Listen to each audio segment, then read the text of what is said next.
الحمد لله رب العالمين نحمده ونستعينه ونستغفره ونؤمن به ونتوكل عليه ونعوذ بالله من شرور أنفسنا ومن سيئات أعمالنا من يهده الله فلا مضل له ومن يضلله فلا هادي له ونشهد أن لا إله إلا الله وحده لا شريك له ونشهد أن سيدنا ونبينا مولانا محمدا عبده ورسوله أرسله الله بالحق بشيرا ونذيرا أما بعد فقد قال الله تعالى في كلامه القديم أعوذ بالله من الشيطان الرجيم بسم الله الرحمن الرحيم أولئك الذين اشتروا الضلالة بالهدى فما ربحت تجارتهم وما كانوا مهتدين مثلهم كمثل الذي استوقد نارا فلما أضاءت ما حوله ذهب الله بنورهم وتركهم في ظلمات لا يبصرون صم بكم عمي فهم لا يرجعون صدق الله العظيم. கண்ணியத்திற்குரிய பெரியோர்களே, சகோதரர்களே, முனாஃபிகீன்கள் சம்பந்தமாக முன்னால் உள்ள பல ஆயத்துகளில் பல விளக்கங்களை அல்லாஹ் சொல்லிக் கொண்டு வந்தான்.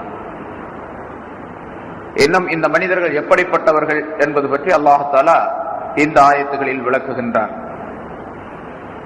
உலாயிக, அத்தகைய அந்த மனிதர்கள், அந்த முனாஃபிகீன்கள், அல்லதீன், எத்தகையவர்கள் என்றால் இஷ்தரவு ضلالة بالهدى, வழிகேட்டை நேர்வழிக்கு பகரமாக விலைக்கு வாங்கி கொண்டார்களே அப்படிப்பட்டவர்கள். கேடான வழியை, தவறான வழியை நேர்வழிக்கு பதிலாக விலைக்கு வாங்கி கொண்டார்களே அப்படிப்பட்டவர்கள். ஃபமா ரபிஹத் திஜாரத்துஹும், விலைக்கு வாங்கி கொண்டார்கள் என்று சொல்லுவதன் மூலமாக அவர்கள் ஒரு வியாபாரம் செய்திருக்கின்றார்கள் என்ற கருத்தை அல்லாஹ் தஆலா அதிலே உட்புகுத்தி சொல்லி அந்த வியாபாரத்திலே அவர்கள் லாபம் அடையவில்லை என்று குறிப்பிடுகின்றார். ஃபமா ரபிஹத் திஜாரத்துஹும், அவர்களுடைய வியாபாரம் லாபம் தரவில்லை. வமா கானூ முஹ்ததீன், அவர்கள் நேர்வழியை பெறக்கூடியவர்களாகவும் இல்லை என்பதாக அல்லாஹ் குறிப்பிடுகின்றார். அவர்களை பற்றி, அவர்கள் எந்த நிலையில் இருக்கின்றார்கள் என்பது பற்றி அல்லாஹ் தஆலா சொல்லுகின்றார். அத்தகையவர்கள், அந்த முனாஃபிகீன்கள், நேர்வழிக்கு பகரமாக வழிகேட்டை விலைக்கு வாங்கி கொண்டார்கள் என்று சொன்னால், உண்மையிலேயே இவர்கள் நேர்வழியை ஏற்றுக்கொண்டிருந்தால் அதன் மூலமாக பெரும் இலாபம் அவர்களுக்கு கிடைத்திருக்கும். ஆனால்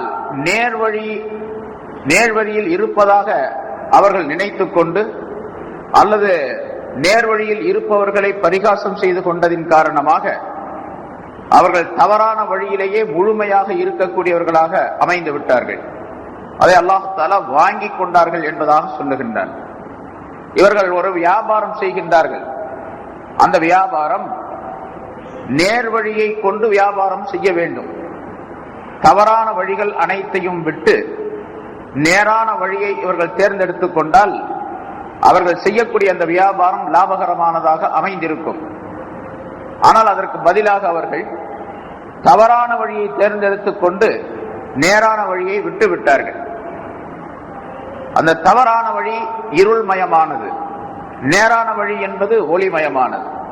அவர்கள் கொண்டிருக்கக்கூடிய நிஃபாக், நயவஞ்சகத்தனம் இருளானது. ஈமான் என்பது ஒளிமயமானது. ஒளிமயமான ஈமானுக்கு பதிலாக அவர்கள் இருள்மயமான குஃப்ரையும் நிஃபாக்கையும் நிராகரிப்பையும் நயவஞ்சகத்தையும் அவர்கள் விலைக்கு வாங்கி கொண்டார்கள் என்று அல்லாஹ் தஆலா குறிப்பிடுகின்றார். அதாவது அவர்கள் தாங்களே தான் விரும்பி இதை தேர்ந்தெடுத்துக் கொண்டார்களே தவிர யாரும் அவர்களுக்கு அதனை திணிக்கவில்லை. பிறகு அல்லாஹும் அவர்களுக்கு அதனை சொல்லவில்லை, கட்டளையிடவில்லை என்பதையும் அல்லாஹ் குறிப்பிடுகின்றார்.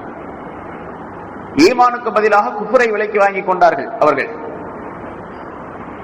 ஒளிக்கு பதிலாக இருட்டை விலைக்கு வாங்கி கொண்டார்கள் அவர்கள். நேர் வழிக்கு பகரமாக தவறான வழியை அவர்கள் விரும்பிக் கொண்டார்கள். அதாவது கத்தாதா ரலியல்லாஹு தஆலா அன்ஹு என்ற சஹாபி சொல்லுகின்றார்கள், தவறான வழியை விலைக்கு வாங்கி கொண்டார்கள் என்று சொன்னால் நேர் வழிக்கு பகரமாக தவறான வழியை அவர்கள் பிரியம் வைத்து விட்டார்கள் அப்படின்னு பொருள் என்று விளக்கம் தருகின்றார்கள். இஷ்தரவ் வாங்கி கொண்டார்கள் என்பதற்கு இஸ்தஹப்பு அவர்கள் பிரியம் வைத்து விட்டார்கள், அன்பு கொண்டு விட்டார்கள் என்பதால். சில மனிதர்கள் நம்ம பார்க்கிறோம் உலகத்துல, கெட்ட வழி தவறான வழி அப்படிங்கிறது நல்லா தெரியும், ஆனா அதிலேயே அந்த மனிதன் செல்லக்கூடிய நிலையில இருப்பார். அவர் செல்லுவது தவறான வழி என்று சுட்டி காட்டப்பட்டாலும் சொல்லப்பட்டாலும் கூட அதிலிருந்து வெளியே வருவது அந்த மாதிரிக்கு ரொம்ப சிரமமாக இருக்கும். அம்மாதிரியான ஒரு சூழ்நிலை இவர்களுக்கு ஏற்பட்டு விட்டது. தவறான வழி என்று தெரிந்திருந்தும் சொல்லி காட்டப்பட்டும் அதிலிருந்து மீண்டு வெளியே வர முடியாத அளவுக்கு அவர்கள் அதிலே மாட்டிக்கொண்டார்கள். அதை பிரியப்பட்டார்கள் அவர்கள். அதுதான் நல்ல வழி என்பதாக பிரியப்படுகின்றார்கள் அவர்கள். அல்லாஹ் தஆலா குர்ஆனிலே சமூது கூட்டத்தாரை பற்றி சொல்லும் பொழுது எப்படி சொல்லுகின்றார்? ஃபஅம்மா சமூது ஃபஹதைனாஹும் ஃபஸ்தஹப்புல் அமா. சமூது கூட்டத்தினருக்கு நாம் நேர் வழியை காட்டினோம், இது நேரான வழி, இதுல போங்க, இது நேரான வழி, இதுல இருங்கள் என்பதாக சொன்னோம். ஆனா அவர்கள் அந்த நேர் வழிக்கு பகரமாக ஃபஸ்தஹப்புல் அமா அலல் ஹுதா, நேர் வழிக்கு பகரமாக குருட்டுத்தனத்தை விரும்பினார்கள், குருட்டுத்தனத்தை விரும்பினார்கள் என்று அல்லாஹ் சொல்லுகின்றார். தவறான வழி என்பது குருட்டுத்தனத்திற்கு ஒப்பானது. ஒரு மனிதன் குருடனாக இருந்தால் எந்த விதமான பலனையும் அவன் அனுபவிக்க முடியாது. கண் தெரியாத பார்வை இல்லாதவனாக இருந்தால் உலகத்தினுடைய எந்த இன்பத்தையும் அவன் அனுபவிக்க முடியாது. கண்களின் மூலமாகத்தான் உலகத்தில் இருக்கக்கூடிய பல்வேறு இன்பங்களை மனிதன் அனுபவிக்கக்கூடிய வாய்ப்பை அல்லாஹ் தந்திருக்கின்றான். இவர்கள் அம்மாதிரியாக கண்கள் இல்லாதவர்களை போன்று, அதாவது அகக்கண் இல்லாதவர்கள், இவர்கள் புறக்கண் அல்ல அகக்கண் இல்லாதவர்கள். அதன் காரணமாக அவர்கள் தவறான வழியிலே நிரந்தரமாக இருக்கக்கூடிய நிலை அவர்களுக்கு ஏற்பட்டு விட்டது என்று சமூது கூட்டத்தாரை சொல்லுகின்றார். அதே போன்று அல்லாஹ் தஆலா இந்த முனாஃபிகீன்கள், ரசூலுல்லாஹி ஸல்லல்லாஹு அலைஹி வஸல்லம் உடைய காலத்திலே உள்ள முனாஃபிகீன்கள் இஸ்தஹப்புல் ضلالة بالهدى, நேர் வழிக்கு பகரமாக தவறான வழியை அவர்கள் விரும்பி விட்டார்கள். ஆகவே இவர்கள் செய்த வியாபாரம் ஃபமா ரபிஹத் திஜாரத்துஹும், இவருடைய வியாபாரம் பலன் தரவில்லை, லாபம் தரவில்லை. வமா கானூ முஹ்ததீன், அவர்கள் நேர்வழி பெறக்கூடியவர்களாகவும் இல்லை என்று அல்லாஹ் தஆலா சொல்லுகிறார். வியாபாரம் லாபம் தரவில்லை, அதாவது அவர்கள் வியாபாரத்திலே லாபம் அடையவில்லை என்று அர்த்தம். வியாபாரம் லாபம் தரலன்னு சொன்னா லாபம் தர்றது வியாபாரம் அல்ல, வியாபாரம் செய்ததில் இவர்களுக்கு லாபம் ஏற்படவில்லை. நிஃபாக்கின் காரணமாக இவர்கள் நயவஞ்சகத்தனமாக இந்த பக்கமும் அந்த பக்கமும் இதிலையும் இல்லாமல் அதிலையும் இல்லாமல் இருக்கக்கூடிய காரணத்தால் அவர்களுக்கு அது லாபம் ஏற்படவில்லை என்பதை அல்லாஹ் தஆலா குறிப்பிடுகின்றார். அதே போன்று வமா கானூ முஹ்ததீன், அவர்கள் நேர்வழி பெறக்கூடியவர்களாகவும் இல்லை. எந்த வியாபாரம் செய்தால் இவர்களுக்கு லாபம் தருமோ அந்த வழியை பெறக்கூடியவர்களாகவும் இல்லை. நேர்வழி பெறுவதுன்னா லாபம் தரக்கூடிய வியாபாரம் ஒன்று உண்டு. அல்லாஹ் தஆலா குர்ஆனில் வேறொரு இடத்திலே சொல்லி காட்டுகின்றான், யா அய்யுஹல்லதீன ஆமனூ ஹல் அதுல்லுக்கும் அலா திஜாரத்தின், ஈமான் கொண்டவர்களே உங்களுக்கு ஒரு வியாபாரத்தை நான் சொல்லி காட்டட்டுமா என்று அல்லாஹ் கேட்கின்றான். ஒரு வியாபாரம் சொல்றேன், அது என்ன வியாபாரம் தெரியுமா? எப்படிப்பட்ட வியாபாரம் தெரியுமா? துன்ஜீக்கும் மின் அதாபின் அலீம், நோவினை தரும் வேதனையை விட்டு உங்களை காப்பாற்றுமே அப்படிப்பட்ட வியாபாரம்.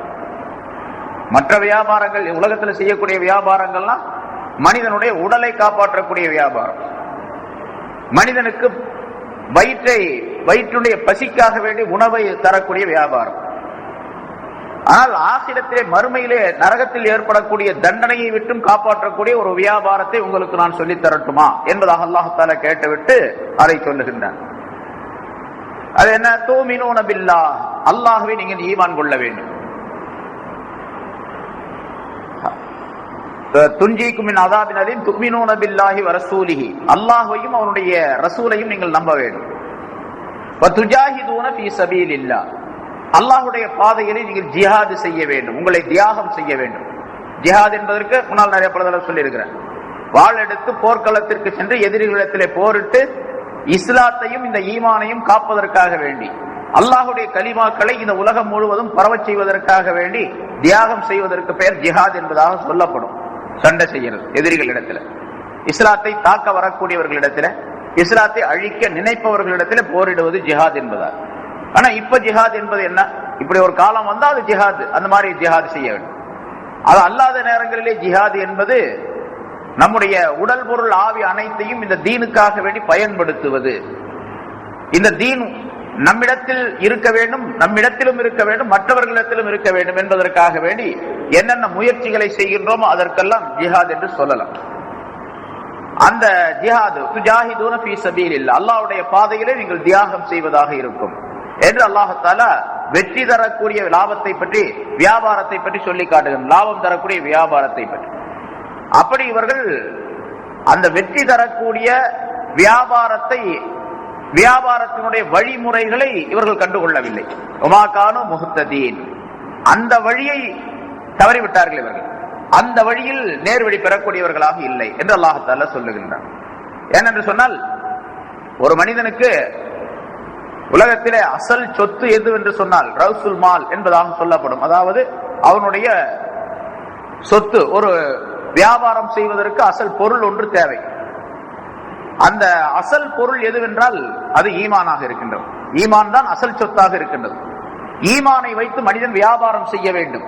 அந்த ஈமானின் மூலமாக ஈமான் எதையெல்லாம் கட்டளையிடுகின்றதோ அதையெல்லாம் செய்யும் பொழுது இந்த மனிதனுக்கு ஆகிரத்திலே அது லாபம் தரக்கூடிய வியாபாரமாக இங்கே மாறிவிடும். இந்த அசல் சொத்துக்கே ஆபத்து வந்துச்சு. முதலீடு ஒன்று போட்டிருக்க, 1 லட்சம் ரூபாய் முதலீடு போட்டு ஒரு வியாபாரம் செய்யறார். இப்ப லாபம் கிடைக்கணும் அப்படின்னு என்பதற்காக வேண்டி வியாபாரம் செய்கின்றார். அந்த முதலீட்டுக்கே ஆபத்து வருகின்றது என்று சொன்னால் இந்த மனிதனுடைய வியாபாரத்தில் எந்த விதமான பிரயோஜனம் கிடையாது. லாபம் இல்லாமல் இருப்பது ஒரு பக்கம், அசல் முதலீட்டுக்கு இழப்பு வருகின்றது என்று சொன்னால் அது அதைவிட பெரிய நஷ்டம். அதுபோல இந்த முனாஃபிகீன்கள் என்ன செய்கின்றார்கள் என்று சொன்னால், இவங்கள் நாங்க ஈமான் கொண்டுள்ளோம் என்பதாக வெளிப்படையாக சொல்லிக் கொள்ளுகின்றார்கள். உண்மையிலேயே அது ஈமான் கொண்டவர்களாக இருப்பதில்லை. வெளிப்படையாக சொல்லக்கூடிய அந்த நேரத்தில் இவர்களுக்கு ரவுசுல் மால், அந்த முதலீடு கிடைக்கின்றது. கிடைத்த முதலீட்டை பயன்படுத்தி ஆகிரத்திலே வெற்றி பெறக்கூடிய லாபத்தை தேடிக்கொண்டார்களா என்று சொன்னால் இல்லை. லாபத்தையும் தவற விட்டு விட்டார்கள், அசலையும் தவற விட்டு விட்டார்கள். இவர்கள் ஈமானும் போயிடுச்சு. இவங்களுக்கு இந்த முனாஃபிகீன்கள் வெளித்தோற்றத்தில் ஈமான் கொண்டோம் என்று சொல்லிக் கொள்கின்றார்கள். அதை வைத்து இவர்கள் ஈமான்தார்கள் என்பதாக சொல்லப்பட மாட்டார். ஆக 2 விதமான நஷ்டமும் அவர்களுக்கு ஏற்பட்டு விட்டது என்பதை அல்லாஹ் தஆலா குறிப்பிடுகின்றார். இதன் மூலமாக நமக்கு அல்லாஹ் தஆலா படிப்பினை சொல்லி காட்டுகின்றான். ஈமான் கொண்டிருக்கக்கூடிய ஒவ்வொருவரும் அந்த ஈமானை வைத்து லாபமான ஒரு வியாபாரத்தை தொடங்கி அதை தொடர்ந்து நடத்த வேண்டும். அவர் இந்த உலகத்தில் இருக்கக்கூடிய காலம் வரைக்கும் ஈமான் நமக்கு அசல் சொத்தாக, முதலீடாக ஆக்கப்பட்டிருக்கின்றது. ஒவ்வொரு ஈமான் கொண்டிருக்கக்கூடிய ஒவ்வொரு மனிதனிடத்திலும் அது மிகப்பெரிய அசலான சொத்தாக, அசைக்க முடியாத சொத்தாக அது இருக்க வேண்டும் முதலாவதாக. பிறகு அந்த ஈமானை வைத்து, ஈமான் என்ற அந்த அசல் சொத்தை வைத்து ஆகிரத்திலே லாபம் பெறுவதற்காக வேண்டி உள்ள வேலைகள் அனைத்தையும், வியாபாரங்கள் அனைத்தையும் செய்து முடிக்க வேண்டும் என்பதையும் அல்லாஹ் தஆலா இங்கே சொல்லி காட்டுகின்றார். அது ரசூலுல்லாஹி ஸல்லல்லாஹு அலைஹி வஸல்லம் அவர்கள் எந்தெந்த வழிமுறைகளை சொல்லி காட்டினார்களோ அந்த முறைப்படிக்கு வியாபாரம் செய்தால், ஈமானை கொண்டு வியாபாரம் செய்தால், ஈமானை வைத்து வியாபாரம் செய்தால் அது லாபம் தரக்கூடியதாக இருக்கும். சரி, ஈமான் இருக்கக்கூடிய அசல் சொத்து ஒருவரிடத்தில் இருக்கின்றது, முதலீடு இருக்கின்றது, ஈமான்.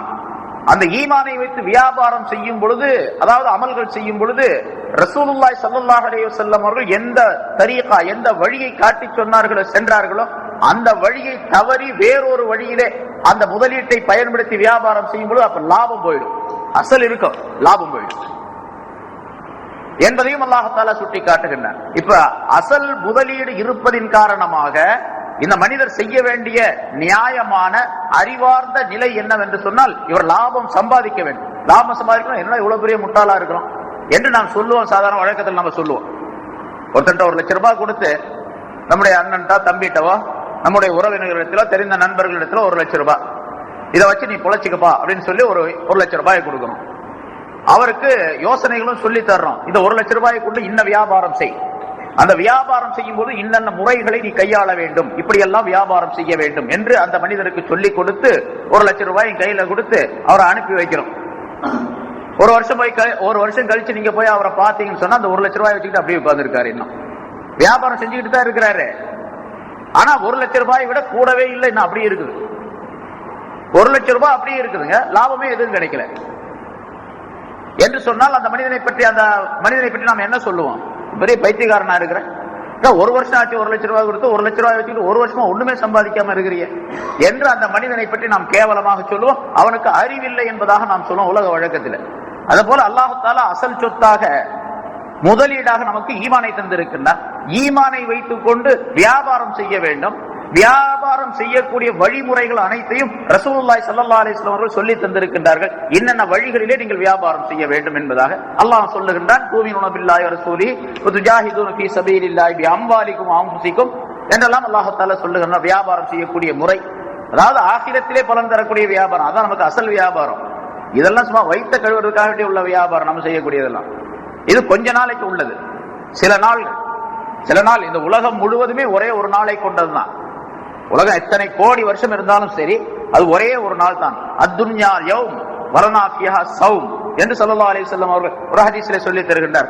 உலகம் முழுவதும் எப்பொழுது இந்த உலகம் தோற்றுவிக்கப்பட்டது 450 கோடி ஆண்டுகள் ஆகின்றன இந்த பூமி தோன்றி அப்படிங்கிறான்.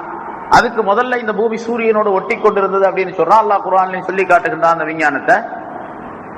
எவ்வளவு காலமானாலும் சரி, இன்னும் 450 கோடி 500 கோடி ஆண்டுகளுக்கு இந்த பூமி இருந்தாலும் சரி, எல்லாம் சேர்ந்து ஒட்டுமொத்தமா ஒரு நாள் தான். ஆகிரத்துடைய நாள்ல ஒரு நாள் தான் அப்படின்னு கிடக்குது.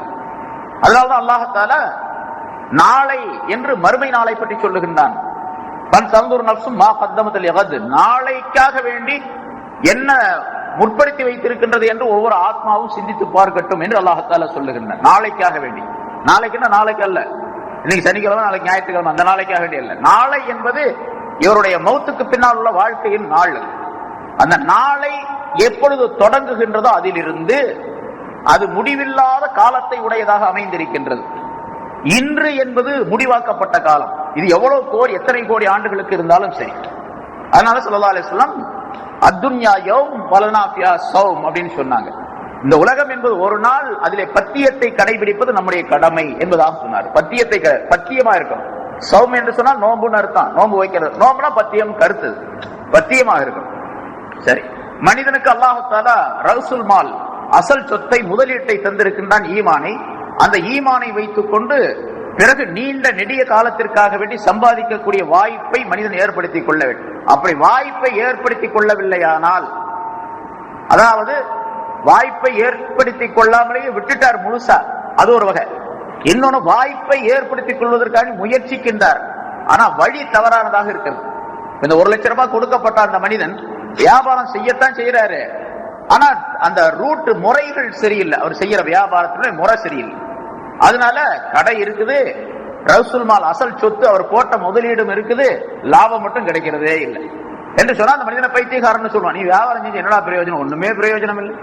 ஏதாச்சும் லாபம் சம்பாதிக்கணும், ஒண்ணுமே இல்லாம சும்மா உட்காந்துக்கிட்டே இருக்கிற அந்த காசை வச்சுக்கிட்டு அவனை பைத்தியக்காரன் என்று சொல்லுவான், அறிவில்லாதவன் சொல்லுவான், முட்டாள்னு சொல்லுவான், என்னென்ன வார்த்தைகளை சொல்லுவான், எல்லாரும் சொல்லுவான். அது மாதிரி ஈமான் கிடைச்சிருச்சு. ஈமான் கிடைச்சிட்டால் பேசாம உட்கார்ந்துட்டு இருக்காரு. அவர் எந்த லாபத்தையும் சம்பாதிக்கிற, எந்த வழிகளிலே எல்லாம் செல்ல வேண்டும், அப்பொழுது லாபம் கிடைக்கும் என்று ஸல்லல்லாஹு அலைஹி வஸல்லம் அவர்கள் சொல்லி இருக்கின்றார்கள். அந்த வழிகள் எல்லாம் பயன்படுத்தவே இல்லை என்று சொல்ல இந்த மனிதன் அறிவில்லாதவர் என்பதாக நாம் சொல்லுவோம். அதை இந்த ஆயத்தின் மூலமா முனாஃபிகீன்களுக்கு, இவனுக்கு இந்த முனாஃபிகீன்கள் அப்படி அல்ல, நமக்கு அசல் சொத்து இருக்கின்றது, லாபம் அடைவதிலே சிலர் கூடுதல் குறைவாக இருந்து கொண்டிருக்கின்றோம். சிலர் நிறைய லாபம் அடைந்து விடுகின்றார்கள், சிலர் கொஞ்சமா இருக்கிறாங்க, சிலர் அதை விட கொஞ்சம், சிலர் அதை விட கூட, இப்படி எல்லாம் பலதரப்பட்ட நிலையில நம்முடைய லாபங்கள் இருந்து கொண்டிருக்கின்றன, ஆகிரத்திற்குரிய லாபங்கள்.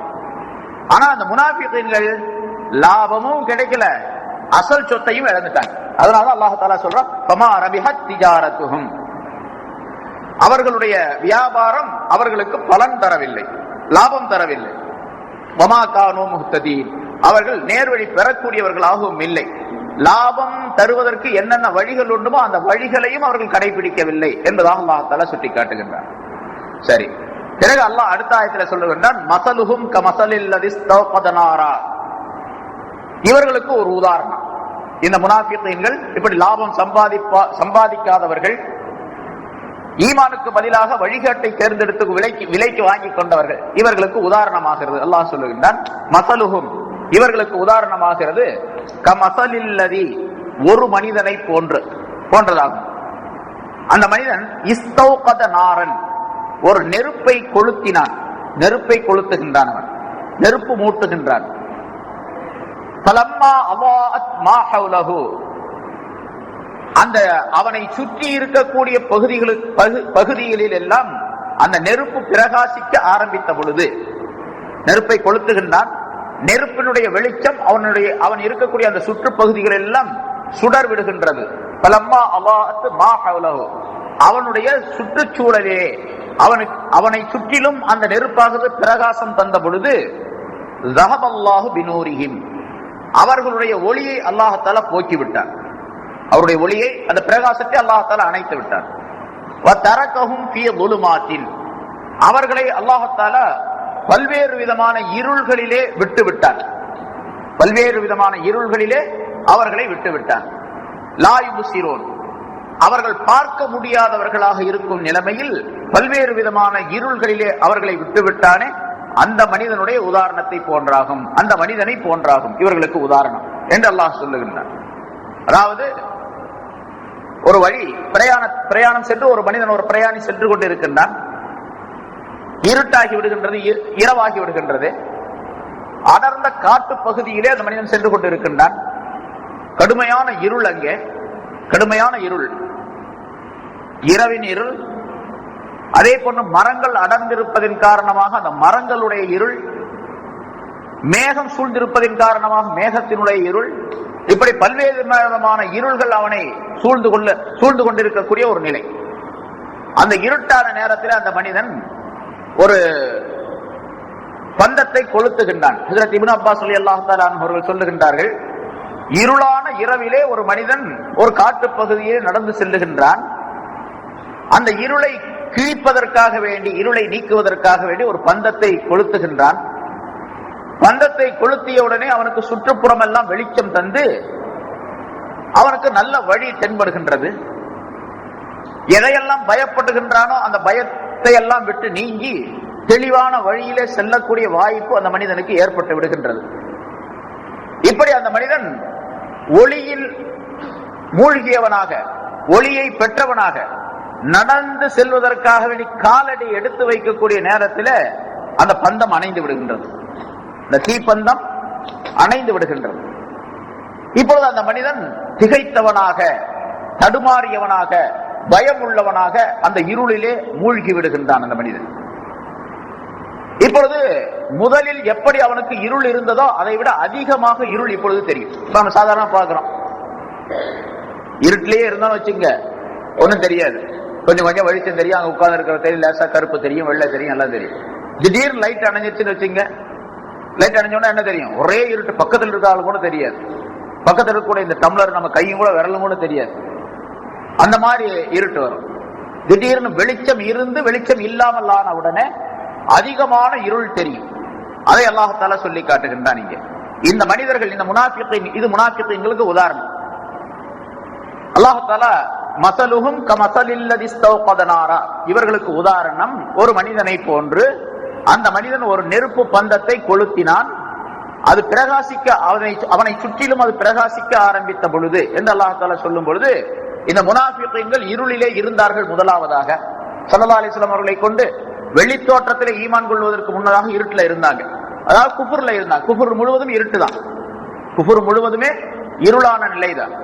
அப்ப இருளிலே இருக்கின்றார்கள் இருந்த மனிதர்கள் திடீரென்று ரசூலுல்லாஹி ஸல்லல்லாஹு அலைஹி வஸல்லம் அவர்களிடத்துல வந்து நாங்களும் ஈமான் கொள்றோம் அப்படின்னு சொல்லி கலிமாவை சொன்னாங்க. வெளித்தோற்றத்தில் நாவின் மூலமாக சொன்னார்கள், கல்புக்குள்ள போகல, நாவின் மூலமாக நாங்கள் ஈமான் கொண்டோம் என்பதாக அஷ்ஹது அல்லா இலாஹ இல்லல்லாஹ் அஷ்ஹது அன்ன முஹம்மது ரசூலுல்லாஹ் சொன்னாங்க. இப்படி சொன்ன உடனே அவர்களுக்கு ஒரு ஒளி ஏற்பட்டு போச்சு. எப்படி இந்த பந்தத்தை கொளுத்தினோம்னா அவனுக்கு ஒளி வந்ததோ அதே மாதிரி அந்த மனிதர்களுக்கு ஒளி கிடைத்தது, ஈமானின் மூலமாக ஒளி கிடைத்தது. ஆனால் அவர்கள் சொல்லிய அந்த ஈமானுடைய கலிமா இருக்கின்றதே, அது சரியான முறையில சொல்லப்படாததின் காரணமாக, அதாவது மனதின் மூலமாக அது சொல்லப்படாததின் காரணமாக இந்த மனிதர்களுடைய ஒளி திடீரென்று அணைந்து விட்டது. அந்த ஈமான் அணைந்து விட்டதை போன்றுள்ள நிலையாகிவிட்டது. ஏன்னா முன்னால் அல்லாஹ் தஆலா சொன்னா, மூமின்களை பார்த்தால் மூமின்களிடத்துல வந்தா அவங்க என்ன சொல்றாங்க, வைதா லகுல்லதீன ஆமனு, ஈமான் கொண்டவர்களை சந்தித்தால் காலு ஆமன்னா, நாங்கள் ஈமான் கொண்டோம் என்பதாக சொல்லிக் கொள்ளுகிறார்கள். வைதா ஹலோ இலா ஷயாத்தீனிம், தங்களுடைய ஷைத்தான்களின் பக்கம் அவர்கள் சென்றால் இன்னா மாழ்க்கும், நாங்கள் உங்களோடு தான் இருக்கின்றோம் என்பதாக சொல்லிக் கொள்ளுகிறார்கள். இப்படி சொன்ன உடனே அந்த ஈமானுடைய அந்த ஒளி அணைந்து விடுகின்றது இந்த மனிதர்களுக்கு. அணைந்து விட்டவுடனே இந்த மனிதன் கடுமையான இருளிலே, முந்தி எப்படி இருந்தாலும் அதை விட அதிகமான இருளிலே இந்த மனிதன் மூழ்கி விடுகின்றான். இப்பொழுது அதிகமான இருள் இந்த மனிதனை சூழ்ந்து கொண்டது. அதே அல்லாஹ் தஆலா ظுலுமாத், பல இருள்கள் என்பதாக சொல்லுகின்றான். அதற்கு விளக்கம் சொல்லக்கூடிய உலமாக்கள் குறிப்பிடுகின்றார்கள், பல இருள், பலவிதமான இருள்கள் என்பது குஃபருடைய இருள். முதல்ல குஃபுர்ல இருந்தால் அந்த இருள் இப்பொழுது நயவஞ்சகத்தனமாக, நிஃபாக்குத்தனமாக இந்த மனிதன் மாறிவிட்டான். நிஃபாக்கு என்ற வஞ்சகமான இருள். இந்த ரெண்டு இருளும் சேர்ந்து கியாமத்து நாளிலே இந்த மனிதனுக்கு இருள். கியாமத்து நாளிலே மஹ்ஷருடைய மைதானத்திலே ஒரு கடுமையான இருளிலே மூழ்கி இருப்பான் இந்த மனிதன். பொதுவாக குஃபார்கள் அனைவரும் இருளிலே மூழ்கி இருப்பார்கள், காபிர்கள் அனைவரும். மூமின்களுக்கு அல்லாஹ் தஆலா அந்த நேரத்திலே ஒளியை தருவான். அந்த ஒளி காபிர்களுக்கு கிடைக்காது.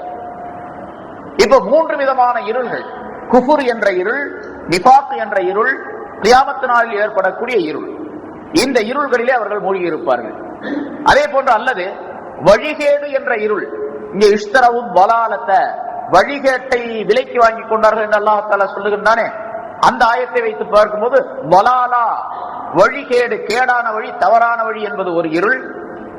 அந்த தவறான வழியை இவர்கள் விலைக்கு வாங்கி கொண்டு அதை தேர்ந்தெடுத்துக் கொண்டதின் காரணமாக அல்லாஹ் தஆலாவுடைய கோபத்திற்கு உள்ளாவது இரண்டாவது இருள். பிறகு கியாமத்து நாளிலே அல்லாஹ் தஆலாவுடைய நிரந்தரமான தண்டனைக்கு ஆளாவது மூன்றாவது இருள். அதனால்தான் நரகத்தில் போடப்படக்கூடியவர்கள் அனைவரும் இருள்ல தான் இருப்பாங்க. நரகம் எப்படி இருட்டான இடம், அது கடுமையான இருள் சூழ்ந்த இடம் நரகம், கடுமையான இருள் சூழ்ந்த இடம். ஆனா அல்லாஹ் தஆலா அங்க ஒரு வேடிக்கையான நிலைகளை எல்லாம் ஆக்கி வைத்திருக்கின்றார். கடுமையான இருள். இப்ப நம்ம இருட்டுல ஒரு ஆள் நின்றாருன்னா நம்ம வெளிச்சத்துல இருக்கிறோம், இங்க இருந்து பார்த்தா தெரியாது. இருட்டுல இருக்கிறவருக்கு வெளிச்சத்துல இருக்கிற பார்த்தா தெரியும். ஆனா அங்க அப்படி இல்லை, இருள் இருக்கும், அவர்களுக்கு மட்டும்தான் அந்த இருள் இருக்கும். ஒரு மூமினான மனிதர் வெளிச்சத்திலிருந்து அந்த இருட்டுக்குள்ள பார்க்கிறார் அப்படின்னு சொன்னா அவரை பார்க்க முடியும். அதாவது நரகத்தில் இருப்பவரை சொர்க்கவாசி பார்க்க முடியும். நம்மளாலே சொல்லி இருக்கிறேன், நரகத்தில் இருக்கக்கூடியவர்கள் சொர்க்கத்தில் இருப்பவர்களை பார்ப்பார்கள், சொர்க்கத்தில் இருப்பவர்கள் நரகத்தில் இருப்பவர்களை பார்ப்பார்கள். எல்லாம் முடியும். அதுக்கு எவ்வளவு தூரம் பக்கத்திலேயே இருக்கு, ஒரு செவரு குறுக்க இருக்குது கண்ணாடி மாதிரி, அப்படிங்கிறது கிடையாது. சொர்க்கத்திற்கும் நரகத்திற்கும் சுமார் ஒரு 1000 ஆண்டுகளுடைய தொலை தூரம் இருக்கும் அப்படின்னு சொல்லப்பட்டிருக்கு. சொர்க்கத்துக்கு நரகத்துக்கும் 1000 ஆண்டுகளுடைய தொலை தூரம். அது எப்படி 1000 ஆண்டுகள் அப்படின்னு சொன்னா ஒரு ஹதீஸ் இருந்து நம்ம கணிக்க முடிகின்றது. அதை சொர்க்கத்தினுடைய வாசம் இருக்கின்றது. சொர்க்கத்திற்கு சுத்திய காம்பவுண்ட் சுவர் இருக்கும், பெரிய பெரிய சுவர், மதில் சுவர்கள். அந்த அதுக்குள்ள சொர்க்கம் இருக்குன்னு வச்சுங்க. சொர்க்கத்தினுடைய அந்த வாசனை, ஸ்மெல், வாசனை இருக்கின்றதே, அது 500 ஆண்டுகளுடைய தொலை தூரத்திற்கு வீசும் அப்படின்னு சொல்றாங்க. 500 ஆண்டுகளுடைய தொலை தூரத்துக்கு அது வாசனை வீசும். அப்ப சொர்க்கம் இருக்கக்கூடிய இடத்துல இருந்து ஒரு 500 ஆண்டுகளுடைய தொலை தூரத்துக்கு வாசனை அடிக்கும். நரகம் இந்த பக்கம் இருக்குன்னு வச்சுங்க, நரகத்தினுடைய அந்த நெருப்பின் ஜுவாலை 500 ஆண்டுகளுக்கு உடைய தூரத்திற்கு வீசும். இங்க நின்றா நம்ம பக்கத்துல அங்க ஒரு பெரிய நெருப்பு கொளுத்தப்படுதுன்னு வச்சுங்க, இங்க நின்றாலும் கூட அந்த அனல் அடிக்கும். அது மாதிரி 500 ஆண்டுகளுக்கு அப்பாலும் நரகத்துடைய அனல் அடிக்கும். அப்ப எவ்வளவு ஆச்சு? இது ஒரு 500 ஆண்டு, இது ஒரு 500 ஆண்டு. சொர்க்கத்துக்கு நரகத்துக்கு எவ்வளவு இருக்குது? 1000 ஆண்டுகள். 1000 ஆண்டுனா ஹதீஸ்ல இல்ல, இந்த ஹதீஸை வைத்து நம்ம சொல்லலாம். இவ்வளவு தூரம் இருக்குதுங்க. அப்ப அவ்வளவு தூரம் இருந்தாலும் கூட சொர்க்கத்தில் இருப்பவர்கள் நரகத்தில் இருப்பவர்களை பார்க்க முடியும். அந்த பார்க்கக்கூடிய ஆற்றலை அந்த உலகத்திலே அல்லாஹ் தஆலா தருகின்றான். நமக்கு இதே மாதிரி ஒரு உருவம் நமக்கு தரப்படும். ஆனா அழகான உருவம், எல்லாரும் வாலிபர்களாக இருப்பாங்க, யாருமே கிழவன்களா இருக்க மாட்டாங்க அப்படின்லாம் சொல்லப்படுது. சொர்க்கத்திற்கு போறவங்க எல்லாருமே அப்படி இருப்பாங்க, எல்லாரும் வாலிபர்களாக இருப்பாங்க. வாலிபர்கள்னா ஒரு 33 வயசு என்று சொல்லப்பட்டிருக்கின்றது. 33 வயதுடைய வாலிபர்களாகவே இருப்பார்கள் எல்லாரும். கிழவர்கள் யாரும் சொர்க்கத்துக்கு போக மாட்டாங்க. அப்படின்னா இங்க இருக்கக்கூடிய கிழவர்கள் அர்த்தம் இல்ல, வயசானவங்க அர்த்தம் இல்ல. அங்க வயோதிகமாக இருக்கக்கூடிய நிலையில சொர்க்கம் போக மாட்டாங்க. சரி, அப்படிப்பட்ட அந்த நரகத்திலிருந்து சொர்க்கத்தை பார்க்க முடியும், சொர்க்கத்திலிருந்து நரகவாசிகள் சொர்க்கவாசிகளை பார்க்க முடியும், சொர்க்கவாசிகள் நரகவாசிகளை பார்க்க முடியும். அப்படின்னா அல்லாஹ் தஆலா குர்ஆன்ல பல இடங்களிலே சொல்லி தருகின்றான். இப்ப அங்க இருக்கக்கூடிய அந்த இருள் இருக்கின்றதே, அது மிக கடுமையான இருள். நரகம் என்பது கடுமையான இருள் சூழ்ந்த இடம் தான். முன்னாலும் சொல்லியிருக்கிறேன் நினைக்கிறேன். ஸல்லல்லாஹு அலைஹி வஸல்லம் சொல்லுகின்றார்கள், நரகத்தை படைத்து அல்லாஹ் தஆலா மலக்குகள் தான் சொன்னா 1000 வருஷம் ஊதுங்க அப்படின்னா, அப்ப ஊதுறதுக்கு அதுக்குள்ள கருவிகளோ அல்லது சிகப்பு நிறமாக மாறியது, கடுமையான சிகப்பு. இப்ப நெருப்பு சிவப்பா தானே இருக்கு, நெருப்பு கங்கு சிகப்பு நிறமாக மாறியது. பிறகு அல்லாஹ் தஆலா கட்டளையிட்டான் 1000 வருஷத்துக்கு பின்னால இன்னொரு 1000 ஆண்டுகள் ஊதுங்கள் அப்படின்னு சொல்லி 1000 ஆண்டு ஊதி நிறுத்திட்டாங்க. அப்புறம் 1000 ஆண்டுகள் ஊதுங்கள் அப்படின்னு சொன்னான். பிறகு 1000 ஆண்டுகள் அதனை ஊதினார்கள். அது வெண்மை நிறமாக மாறியது. அப்படிங்கிற அது எப்படி வெள்ளையா மாறும் நமக்கு தெரியாது அது எப்படின்னு. ஆனா ஒரு உதாரணம் சொல்லலாம். இந்த நெருப்பு சிகப்பாக இருக்கக்கூடிய அந்த நெருப்பு கங்கு ஊதப்படாமல் அப்படியே விட்டுட்டா அதன் மேல சாம்பல் படர்ந்து வெண்மையாக ஆயிடுது. சாம்பல் படர்ந்தா அப்படி வெள்ளையா தெரியும் நமக்கு. சாம்பல் பூத்தது அப்படின்னு சொல்றோமா இல்லையா, அந்த மாதிரி ஆயிடும். இது போல இன்னொரு 2000 ஆண்டுகள் ஊதிய நேரத்தில் அது வெண்மை நிறமாக சாம்பல் பூத்த கலர்ல அந்த மாதிரி ஆயிட்டது. பிறகு அல்லாஹ் தஆலா சொன்னான், ஊதுறது இப்படி 1000 ஆண்டு ஊதுறதுடைய அர்த்தம் என்னன்னு கேட்டா அந்த நெருப்பினுடைய உஷ்ணத்தை அதிகப்படுத்த வேண்டும் என்பதற்காக, அதனுடைய சூட்டை அதிகப்படுத்தணும். அதனாலதான் ஊதுறது. ஊத ஊத எவ்வளவு ஊதுறமோ அவ்வளவு அதிகமாகும் சூடு. சரி, இன்னொரு 1000 ஆண்டுகள் ஊதுங்கள் என்று 3வது அல்லாஹ் தஆலா கட்டளையிட்டார். மீண்டும் ஒரு 1000 ஆண்டுகள் மலக்குகள் ஊதினார்கள். அது கருப்பு நிறமாக மாறியது. அந்த நெருப்பு பூரா கருப்பாக ஆகியது. ஸல்லல்லாஹு அலைஹி வஸல்லம் அவர்கள் சொல்லுகின்றார்கள், இப்பொழுதும் அந்த நரக நெருப்பாகிறது இருள் சூழ்ந்த கருப்பு நிறமாக அமைந்திருக்கின்றது என்பதாக சொல்லுவேன். அந்த கருப்பு இருளாக மாறிவிட்டது. கருப்பு இருளாக மாறிவிட்டது. நரகம் முழுவதும் இப்பொழுது இருளாக, கடுமையான இருளாக இருந்து கொண்டிருக்கின்றது என்பதாக குறிப்பிடுகின்றார். அப்படி அந்த நெருப்பாகிறது கடுமையான இருளாக மாறி இந்த குஃபார்களுக்கு இருட்டை உண்டாக்கி தரும் என்பது இதனுடைய கருத்து. அதாவது இங்கே அல்லாஹ் தஆலா சொல்லும்போது பலவிதமான இருள்களிலே அவர்களை பார்க்க முடியாதவர்களாக விட்டு விட்டான், அப்படி விட்டுட்டான் என்று அல்லாஹ் தஆலா சொல்லுகிறார். அந்த முனாஃபிகீன்களுக்கு உதாரணம் இது. இப்படி பலவிதமான இருள்கள். அல்லாஹ்வுடைய கோபம் இந்த உலகத்திலே 2 விதமான இருள்கள். ஒன்று முதல்ல சொன்ன கருத்து, குஃபருடைய இருள், நிஃபாக்குடைய இருள். கியாமத் நாளிலே ஏற்படக்கூடிய இருள், மஹ்ஷருடைய மைதானத்திலே ஏற்படக்கூடிய இருள். அல்லது வலாலா, தவறான வழி என்ற இருள், அதன் காரணமாக அல்லாஹ்வுடைய கோபம் என்ற இருள், பிறகு நரகத்திலே நிரந்தரமாக இருக்கக்கூடிய இருள். இப்படிப்பட்ட இருள்களிலே அல்லாஹ் தஆலா அவர்களை பார்க்க முடியாதவர்களாக விட்டு விட்டான். பார்க்க முடியாதவர்களாக என்று சொன்னால் கண்களால் பார்க்க முடியாதவர்கள் அல்லர் இந்த மனிதர்கள். அகக்கண்களால் பார்க்க முடியாத நிலை இவர்களுக்கு ஏற்பட்டு விட்டது. அகக்கண்களால் பார்க்க முடியவில்லை இந்த மனிதர்களை. ஏனென்றால் அல்லாஹ் தஆலா எப்படி முகத்திலே 2 கண்களை தந்திருக்கின்றானோ அதே போன்று அகத்திலும் 2 கண்களை அமைத்து வைத்திருக்கின்றான். அகத்திலும் 2 கண்களை அமைத்து வைத்திருக்கின்றான். அந்த கண்களின் மூலமாக பார்ப்பது இந்த மனிதனுக்கு அப்பொழுதுதான் நேர்வழி என்பதை கண்டுகொள்ள முடியும். எது உண்மை எது தவறு என்பதை கண்டுகொள்ளக்கூடிய கண்கள் மனதிலே இருக்கக்கூடிய கண்கள். அல்லாஹ் தஆலா குர்ஆனிலே சொல்லி தருகின்றான், அதாவது லா தஅபல் அப்சார், இந்த காபிர்கள் இருக்கின்றார்களே, ஈமான் கொள்ளாதவர்கள், இவர்களுக்கு பார்வை குருடாகி விடவில்லை, கண்கள் குருடாகி விடவில்லை. வலாக்கின் தாமல் குலூபுத்ததி ஃபிஸ் சுதூர், நெஞ்சங்களிலே உண்டான இதய கண்கள் அவர்களுக்கு குருடாகிவிட்டன என்பதாக அல்லாஹ் குறிப்பிடுகின்றார். நெஞ்சங்களிலே உண்டான இதய கண்கள் குருடாகிவிட்டன. அப்ப இதயத்திலும் கண்கள் இருக்கின்றன என்பதை அல்லாஹ் தஆலா சொல்லுகின்றார். இதயங்கள் குருடாகிவிட்டன, இதயத்திலும் ஒரு விதமான கண், அது மானசீகமான கண். நம்ம இந்த வெளித்தோற்றத்தில் இருக்கக்கூடிய கண்ணை போல அதுக்கு கருப்பு விழி, வெள்ளை விழி, எமை, முடி அப்படிலாம் இருக்குது அப்படிங்கிற அர்த்தம் அல்ல. அது கண்ணுங்க இந்த மாதிரி தோற்றம் உள்ள கண் அல்ல, தோற்றம் இல்லாத, உருவம் இல்லாத ஒரு கண். அதாவது அதன் மூலமாக ஞானமான விஷயங்களை, மறைமுகமான விஷயங்களை காணக்கூடிய அற்புதமான கண்ணை அல்லாஹ் தஆலா மனதிலே உண்டாக்கி வைத்திருக்கின்றான், அமைத்து வைத்திருக்கின்றான். அதன் மூலமாக மனிதன் பார்க்க வேண்டும். அல்லாஹ் தஆலா சொல்லும்போது முன்னால சொல்லி இருக்கிறேன், வலகத் ஸரஅனா லி ஜஹன்னம கஸீரம் மினல் ஜின்னி வல் இன்ஸ், ஜின்களில் இருந்தும் மனிதர்களில் இருந்தும் பெரும்பாலானவர்களை நரகத்திற்கென்றே நாம் தயார் செய்து விட்டோம் என்று அல்லாஹ் சொல்லுகின்றான்.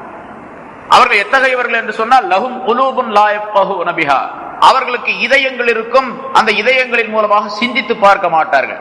அவங்க சிந்திக்கிறதே இல்லையா? அப்ப காபிர்களுக்கு அல்லாஹ் தஆலா சொல்லுகின்றார், ஈமான் கொள்ளாதவர்களுக்கு இதயங்கள் இருக்கும், இதயங்களின் மூலமாக சிந்திக்க மாட்டார்கள் என்று சொன்னா, எதை சிந்திக்க வேண்டுமோ அதை சிந்திக்க மாட்டார்கள், எது சிந்திக்க கூடாதோ அதையெல்லாம் சிந்திப்பார்கள், அதையெல்லாம் யோசனை செஞ்சு பார்ப்பாங்க, அதையெல்லாம் சிந்தனை செய்வார்கள் அந்த மனிதர்கள். வலஹும் ஆயுனுன் லா யுப்சிரூன பிஹா, அவர்களுக்கு கண்கள் இருக்கும் ஆனால் பார்க்க மாட்டார்கள் என்று அல்லாஹ் தஆலா சொல்றான். கண்கள் இருக்கா பார்க்க மாட்டாங்கன்னா, கண் இருந்தா பார்க்காம இப்படி இருக்கும், அப்ப குருடும் அல்ல அவர். பிறகு கண்களின் மூலமாக நல்லதை பார்க்க மாட்டார்கள், கண்கள் இருக்கும், நல்லதை பார்க்க மாட்டார்கள். இப்ப அகக்கண் குருடானவர்களாக அவர்கள் ஆகிவிடுகின்றார்கள். அதே போன்று வலகும் ஆதானும் லா யஸ்மஊன பிஹா, அவர்களுக்கு காதுகள் இருக்கும், நல்லதை கேட்க மாட்டார்கள். எல்லாத்தையும் கேட்பாங்க, நல்ல விஷயங்களை மட்டும் கேட்க மாட்டாங்க. உலாய்க்க கல்லான், இவர்கள் மிருகங்களை போன்றவர்கள். பல்ஹும் அவல், அதை விட ரொம்ப தவறான வழியிலே உள்ளவர்கள். உலாய்க்க ஹுமுல் காஃபிலூன், இவர்கள் மறதியாளர்கள் என்றெல்லாம் அல்லாஹ் தஆலா அவர்களை பற்றி சொல்லி காட்டுகின்றார். எனவே மனக்கண் மனிதனுக்கு திறக்க வேண்டும்.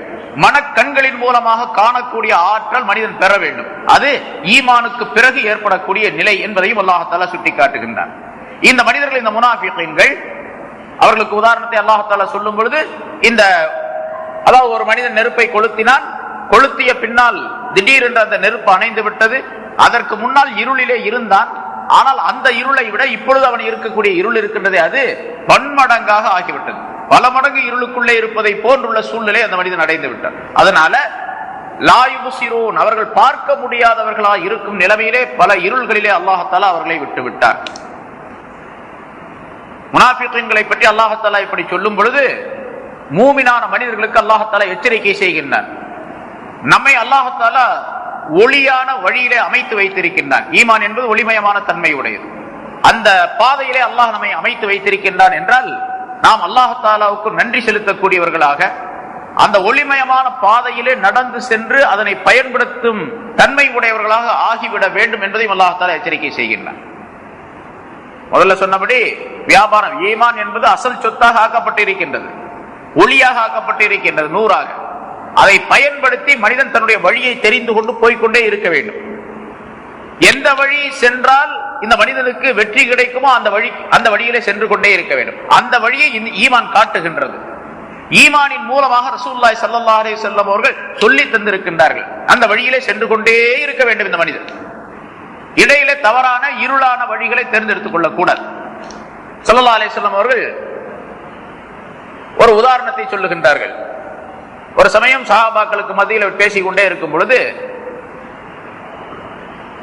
தரையில ஒரு நேரா ஒரு கோடு போட்டாங்க. தரையில ஒரு நேரா ஒரு கோடு போட்டாங்க.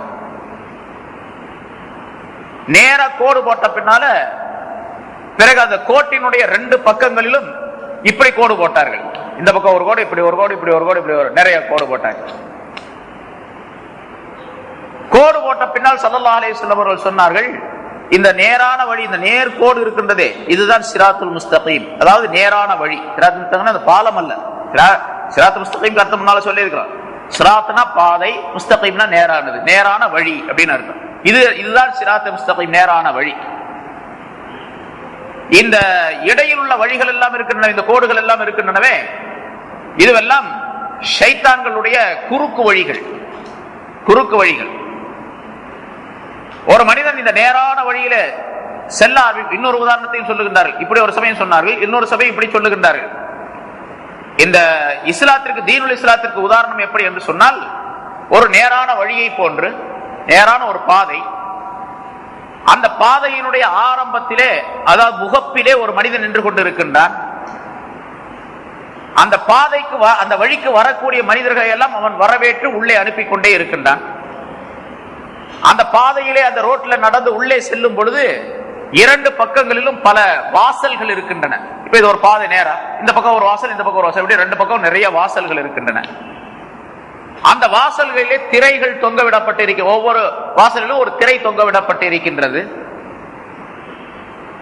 இந்த வாசலுடைய முகப்பிலே ஒரு மனிதன் நின்று கொண்டு எல்லோரையும் அழைத்துக் கொண்டு இருக்கின்றான். ஒரு மனிதன் அந்த வாசலுக்குள்ளே செல்லும் பொழுது, அந்த நேரான வழிக்குள்ளே வாசலில் நுழைந்த வழிக்குள்ளே செல்லும் பொழுது, அந்த மனிதர் முகப்பிலே இருந்து கொண்டிருக்கக்கூடிய மனிதர் சொல்லுகின்றார், நீ நேராக போய்கொண்டே இரு, நீ கோணலாக போகாதே. அதாவது இந்த திரையிடப்பட்டிருக்கக்கூடிய அந்த வாசலுக்குள்ளே நுழைந்து விடாதே, நீ நேராக போய்கொண்டே இரு என்பதாக அந்த மனிதர் எச்சரிக்கை செய்கின்றார், சொல்லி அனுப்புகின்றார். இந்த மனிதன், அந்த மனிதர் சொல்லியபடி, அந்த முகப்பிலே நிற்கக்கூடிய காவலாளி சொல்லியபடி நேராக போய்கொண்டே இருந்தால் இவருடைய இலக்கை அடைந்து விடுவார். இடையிலே இருக்கக்கூடிய திரைகளை நீக்கி உள்ளே நுழைய ஆரம்பித்தால் தவறான வழிக்கு போய்விடுவார் என்ற கருத்தை ஸல்லல்லாஹு அலைஹி வஸல்லம் சொல்லி காட்டுகின்றார். சொல்லி காட்டி அந்த முகப்பிலே இருக்கக்கூடிய மனிதன் இருக்கின்றாரே, அவர்தான் அந்த மனிதன் தான் இஸ்லாம் என்பது.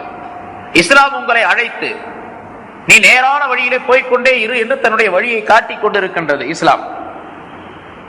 அந்த இடையிலே இருக்கக்கூடிய இரு மருங்கிலும் இருக்கக்கூடிய பாதைகள் இருக்கின்றனவே, அதுவெல்லாம் ஷைத்தானுடைய குறுக்கு வழிகள். அதிலே தொங்கவிடப்பட்ட திரை இருக்கின்றதே, அதுதான் மஹாரிம், ஹராமாக்கப்பட்ட விஷயங்கள். எந்த மனிதர் அந்த திரையை தொட்டு நீக்கி பார்க்க ஆரம்பித்து விடுகின்றாரோ அந்த வழியிலே நுழைந்து விடக்கூடிய சந்தர்ப்பம் ஏற்பட்டு விடுபவருக்கு.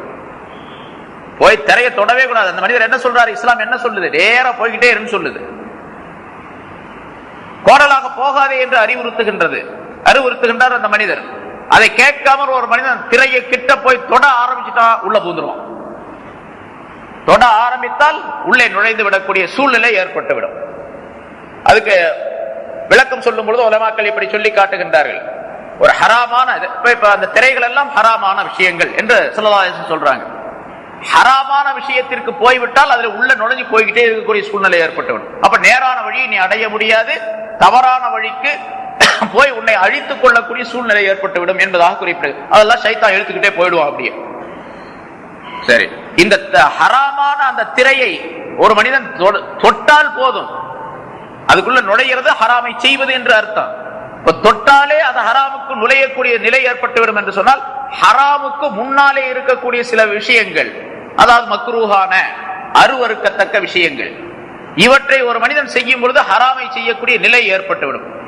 தொட்டா எப்படி உள்ள போவான் அப்படின்னு நம்ம கேட்கலாம். திரையை தொட்டா, திரையை விலக்கி உள்ளே காலடி எடுத்து வைத்து உள்ளே நுழைந்து சென்றால்தான் அவன் செல்லுகின்றான் என்ற அர்த்தம்.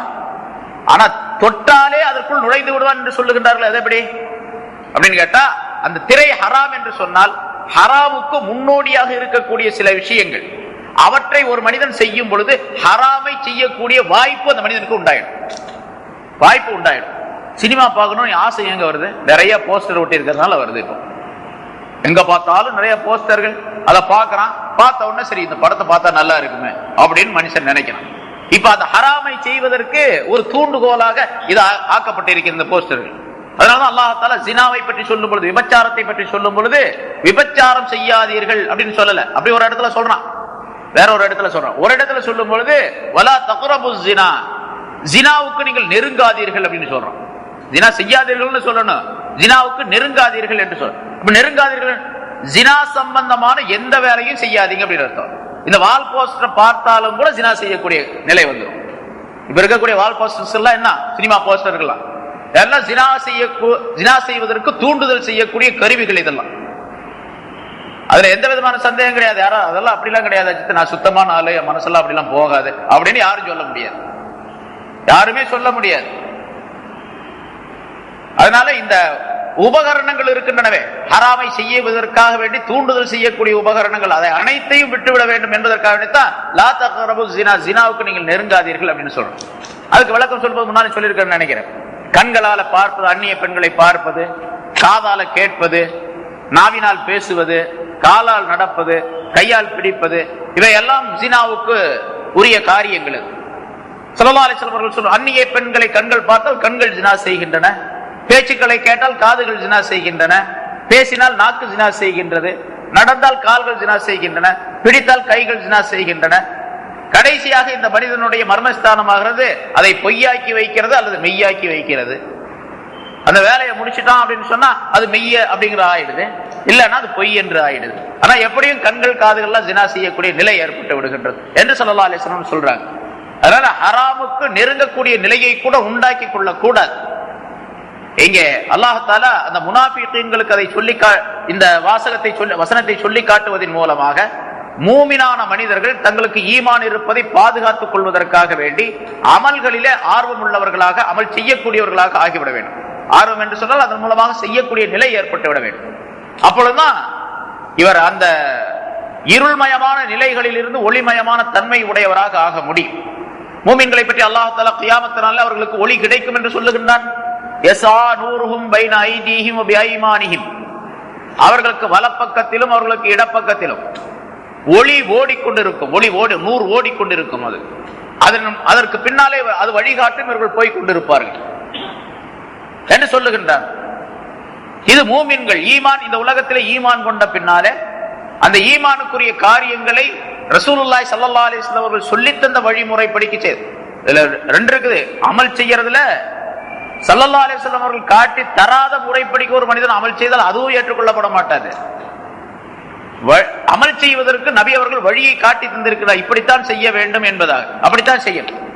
அதுக்கு மாற்றமாக செய்தார், தவறான விளக்கங்களை கொண்டு செய்தார் என்று சொன்னால் அதுவும் அல்லாஹ்விடத்தில் ஏற்றுக்கொள்ளப்பட மாட்டார். தொழுக அப்படின்னு சொன்னா இப்படித்தான் தொழ வேண்டும், நான் எப்படி வேணாலும் தொழுதுட்டு போறேன், தொழுகணும் தானே, எப்படி வேணாலும் தொழுகிறேன் அப்படின்னு சொல்றாரு, அது ஏற்றுக்கொள்ளப்பட மாட்டேன். நோன்பு வைக்கணும்னு சொல்றான் அல்லாஹ் தஆலா, ஸல்லல்லாஹு அலைஹி வஸல்லம் நோன்பு எப்படி வைக்கணும், எந்த காலத்திலிருந்து எந்த நேரத்திலிருந்து எந்த நேரம் வைக்கணும் அப்படின்லாம் சொல்லி தருகின்றார்கள். இல்ல இல்ல நான் இப்படித்தான் வைப்பேன் அப்படின்னு சொல்லிட்டு ஒருத்தன் வைக்கிறான், அதுவும் ஏற்றுக்கொள்ளப்பட மாட்டாது.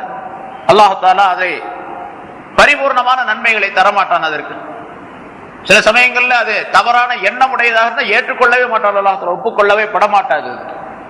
அதே போன்று ஹஜ்ஜு, ஜகாத்து, மற்ற காரியங்கள் அனைத்துமே அப்படித்தான். அதே போன்று உபரியான வணக்கங்கள் அனைத்தும் அப்படித்தான்.